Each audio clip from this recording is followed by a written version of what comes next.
내가 고소한 사건에서 또는 고소당한 사건에서 담당 수사관이 대질 조사를 하자고 하는 때가 있습니다. 대질 조사란 고소인과 피고소인을 한꺼번에 불러서 같은 자리에서 조사를 하는 것을 말합니다. 이렇게 대질 조사를 하자고 하면 어떻게 해야 할지 난감하실 텐데요. 오늘 대질 조사를 어떻게 준비하면 좋을지에 대해서 설명드리겠습니다.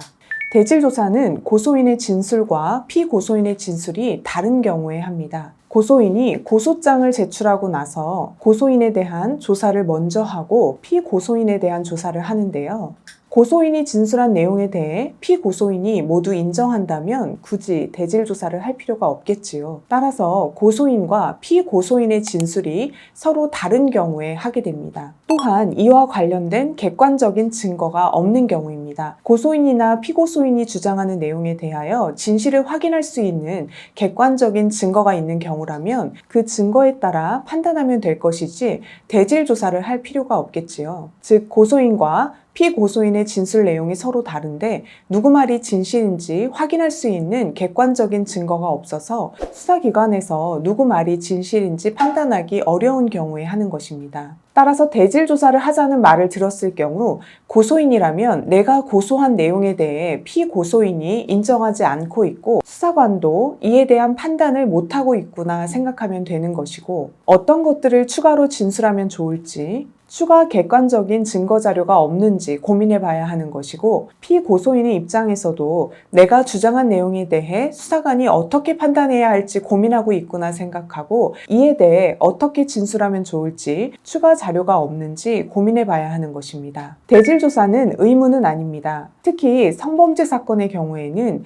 대질 조사를 할 경우 피해자가 가해자와 한 공간에 있어야 하기 때문에 피해자의 신변이 노출되거나 추가 피해가 발생할 수 있어 대질 조사를 거부하면 진행을 안 하기도 하고 부득이한 경우에도 피해자의 동의가 있는 경우에만 피해자와 가해자의 얼굴이 마주치지 않도록 파티션 등의 차폐막을 설치하여 진행하기도 합니다. 일반적인 경우에도 대질 조사는 거부할 수 있으나 이에 대해서는 신중히 판단해야 합니다. 앞서 말씀드린 것처럼 대질 조사는 고소인과 피고소인의 주장 내용이 다르고 이와 관련된 증거 자료가 없어서 누구 말이 진실인지 판단이 어려운 경우일 때 하자고 하기 때문에 대질 조사를 안 하겠다고 거부하는 경우 내가 원하는 결과를 얻지 못할 수 있습니다. 따라서 대질 조사를 거부하고 싶다면 수사관에게 대질 조사가 필요한 이유에 대해서 자세하게 질문하고 확인해야 할 쟁점 사항이 무엇인지 파악해서 이와 관련해서 내가 추가로 제출할 자료가 있는지를 확인해 봐야 합니다. 그래서 만약 내가 추가로 제출할 자료가 있고 이를 잘 설명한다면 수사관의 의문점이 해소가 되고 내가 원하는 결과를 얻을 수 있을 때에는 대질 조사를 거부하고 자료를 제출하면 되지만 그렇지 못하다면 아주 신중하게 생각해 봐야 하는 것입니다. 만약 변호사를 선임하지 않은 상태라면 이에 대해서만이라도 상담을 통해 조언을 받으시는 게 좋습니다. 수사기관에서 한 번 결론을 내리면 뒤집는 게 쉬운 일은 아니기 때문입니다. 먼저 고소인과 피고소인에게 만약 변호사가 선임되어 있다면 변호사까지 일정을 조율하여 대질 조사 일정을 잡게 되는데요. 대질 조사는 두 명이 한꺼번에 조사를 받게 되기 때문에 내가 혼자서 조사 받을 때보다 시간이 훨씬 더 많이 걸립니다. 따라서 일정을 잡을 때에도 내가 조사를 받을 때 걸린 시간보다 2배는 더 걸린다고 생각하고 일정을 잡아야 합니다. 그리고 해당 일에 경찰서에 출석하면 맞은편에 수사관이 앉고 고소인과 피고소인은 그 맞은편에 나란히 앉은 채 조사를 받게 되는데요. 보통 수사관이 한 사람에게 먼저 질문을 해서 그 사람이 대답을 하면 다른 사람에게 같은 질문을 하거나 먼저 대답한 사람의 대답 내용에 대해서 어떻게 생각하는지 어디가 맞고 어디가 틀리는지 질문하고 그 대답을 듣습니다. 이와 같이 조사가 끝나고 나면 진술 내용이 기재된 서류를 주고 대답한 내용이 잘 적혀 있는지 확인하라고 하는데요. 이때 다른 사람의 대답 내용은 보지 말고 내가 대답한 내용만 보고 확인하라고 확인하라고 하기 때문에 이런 부분에 주의하면서 내가 대답한 내용에 잘못되거나 빠진 부분이 있는지 확인하고 수정하면 되는 것입니다. 첫 번째로 상대방이 말하고 있는데 중간에 끼어들어서 내 이야기를 하거나 욕을 하지 않아야 합니다. 대질 조사를 하다 보면